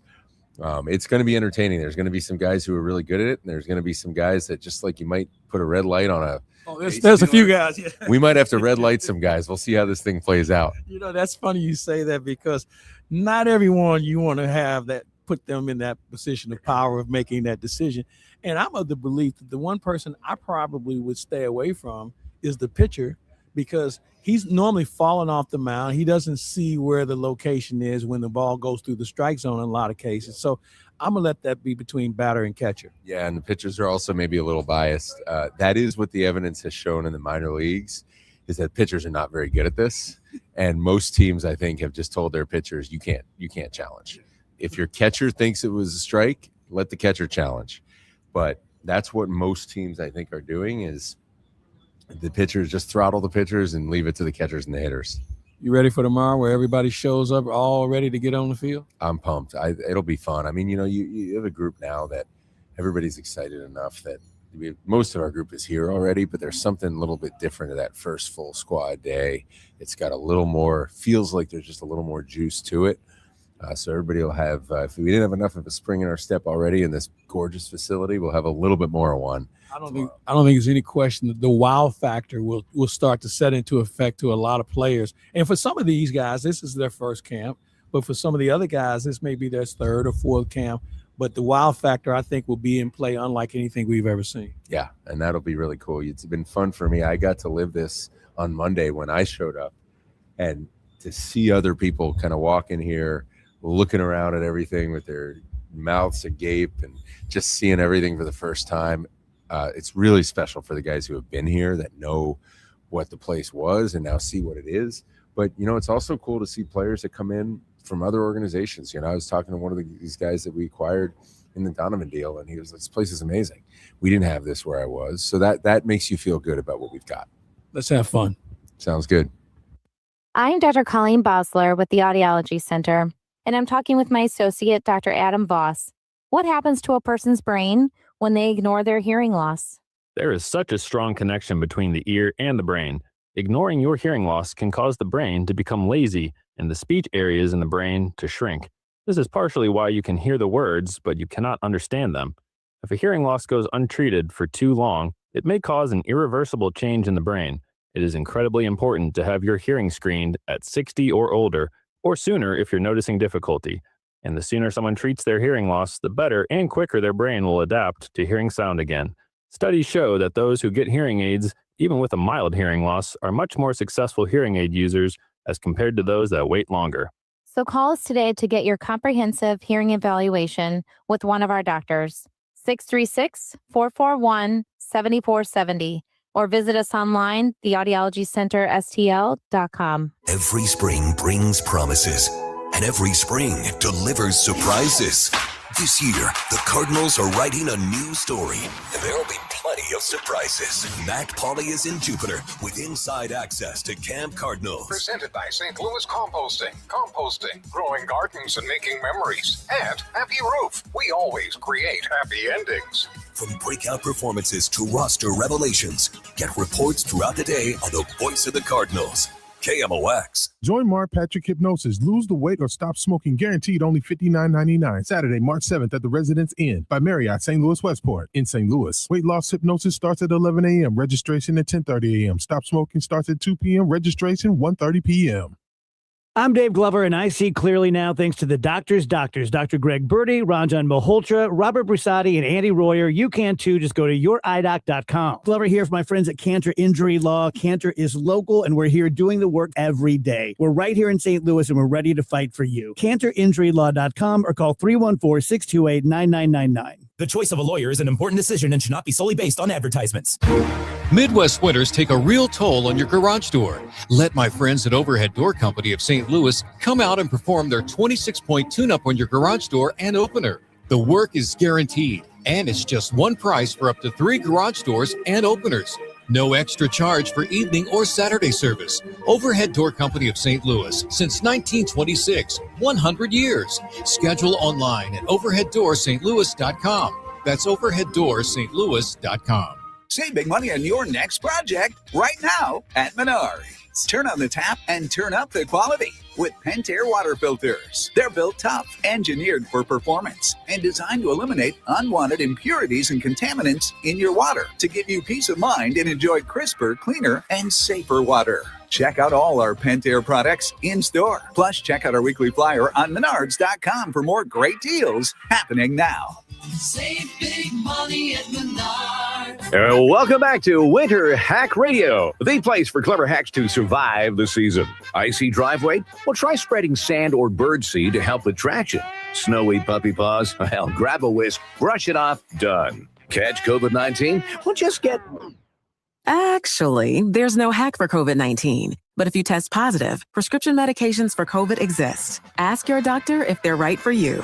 Visit PfizerForAll.com to learn more. Sponsored by Pfizer. My name is Whitney Allen, and I'm a widow. My husband, Ryan, died. We never thought we'd ever have to use life insurance, but the unexpected happened. With Ethos, signing up was fast and 100% online. You can get a quote in seconds, apply in minutes, and get same-day coverage. No medical exams, and you can get up to $3 million worth of coverage. I'm grateful we were prepared. Get your free quote at ethos.com/radio. That's ethos.com/radio. Paid spokesperson. Time spent. The Bernie Miklasz Report on KMOX is sponsored by Salika Heating and Cooling, a Daikin comfort dealer.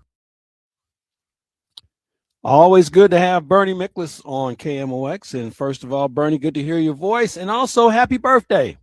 Well, listen, man. So I've spent it with two people so far who are very dear to me. My wife, Kirsten, who you know well, and then you're now number two. So I'm in good. Hey, man, it's off to a great start. Kirsten and then Claibs. Well, I'm good good, for you, man. man. I'm good. Yeah. You don't stop at the table, though. I mean, there's going to be some other ones coming by. So you're off on a good start. Let's keep the run going. All right, another spring training is here. Go ahead. No, I was going to say, not to preempt your question, but I think we're probably heading this way, maybe a little bit. Just listening to you with Chaim Bloom, it just reminded me how cool it is that in terms of just his style, and he enjoys conversations, he enjoys informing media fans. He's completely transparent, and to me, it's like must-listen radio. I mean, it's that good. And so I enjoyed your conversation. I just wanted to tell you that. Well, I appreciate it. And I appreciate it. You're right. Chaim is a very engaging person. As we're all getting to know him, he has no agenda. He just shows up and he'll give you an answer. And if you like it, fine. If you don't, that's okay too. I like his vision, though, and just how he looks at things. But he's a very attending person when it comes to what someone is saying to him. He doesn't shoo off things, and I think he's going to be fun to have around. I do, and I just listening to your interview, it's just reinforced.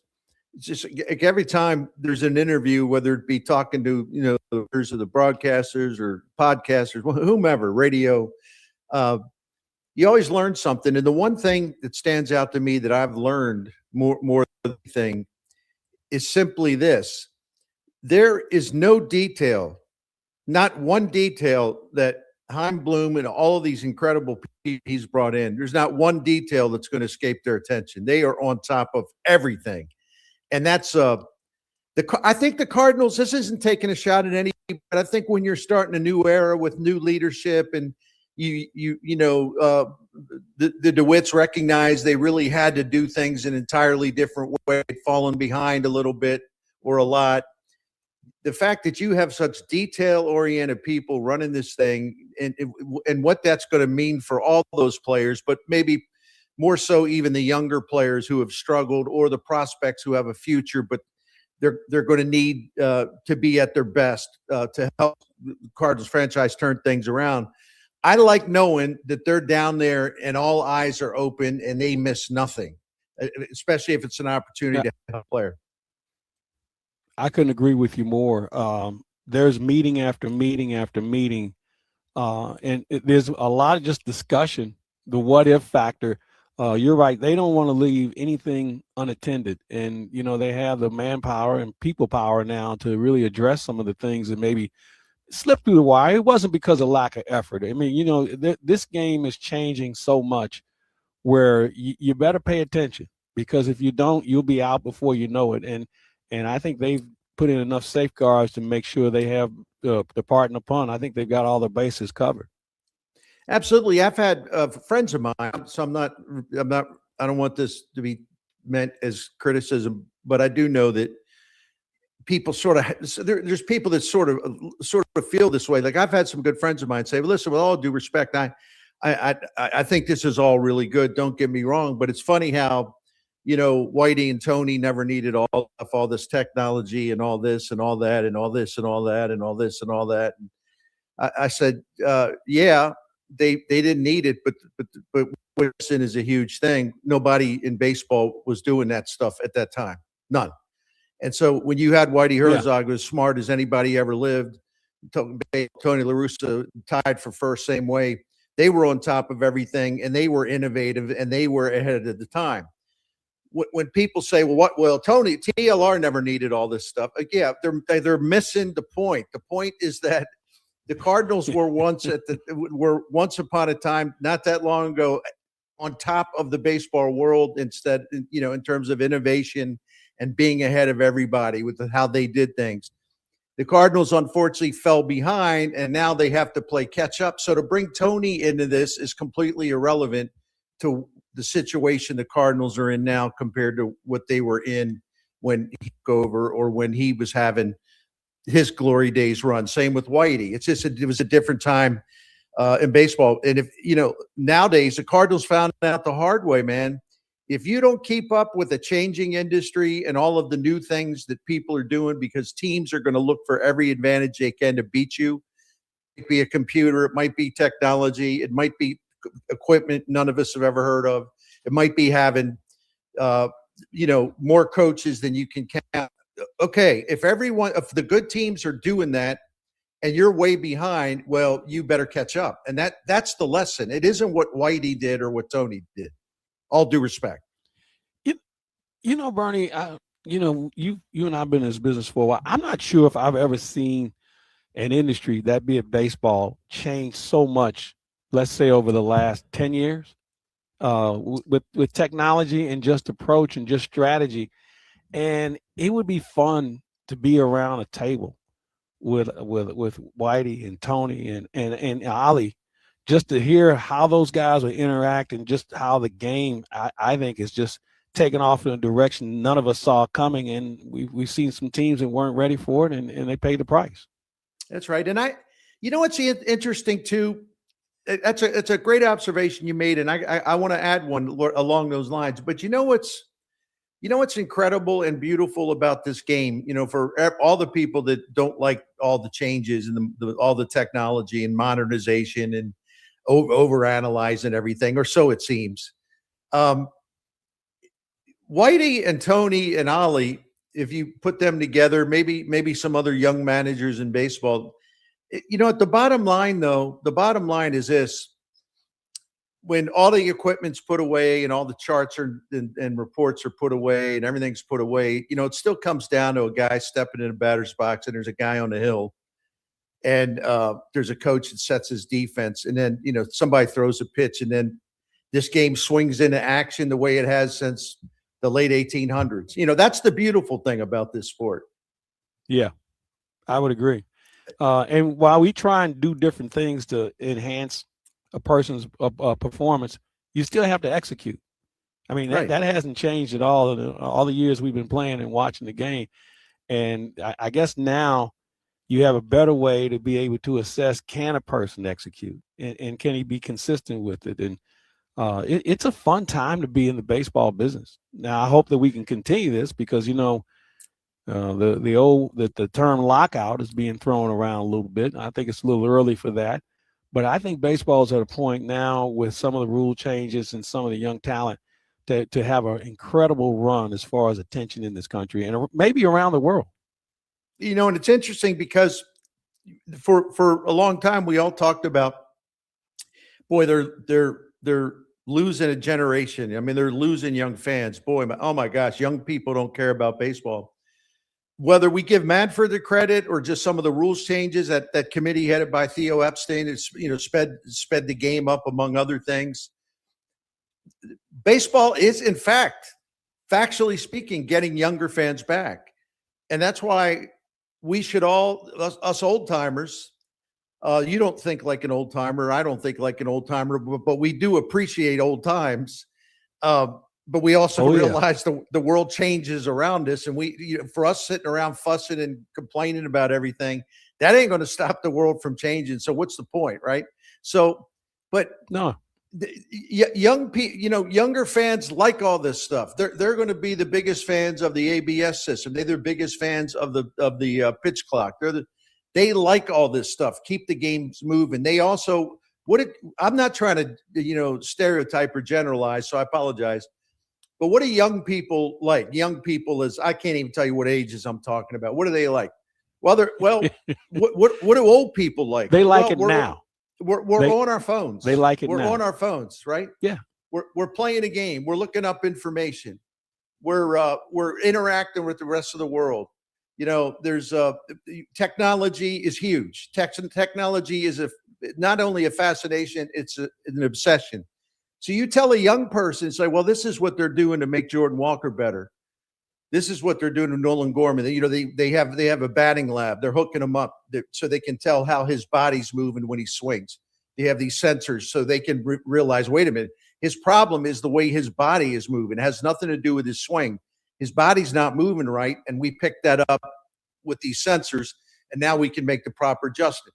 You explain that to an old guy, it's going to be like I was saying, Whitey never needed that crap, you know. But if you explain it to this generation, they're like, that's great, man. Yeah. I mean, that they can do that stuff. Yeah, that's great that they can do that, right? So we all need to roll with the times a little bit. That's all I'm trying to say. I know I have, and I know you do. But I think it's you know what? I'm having fun with it. Right. You know, this is far more fun than trying to learn my multiplication tables when I was a kid. You know, this is fun just listening to guys even explain it.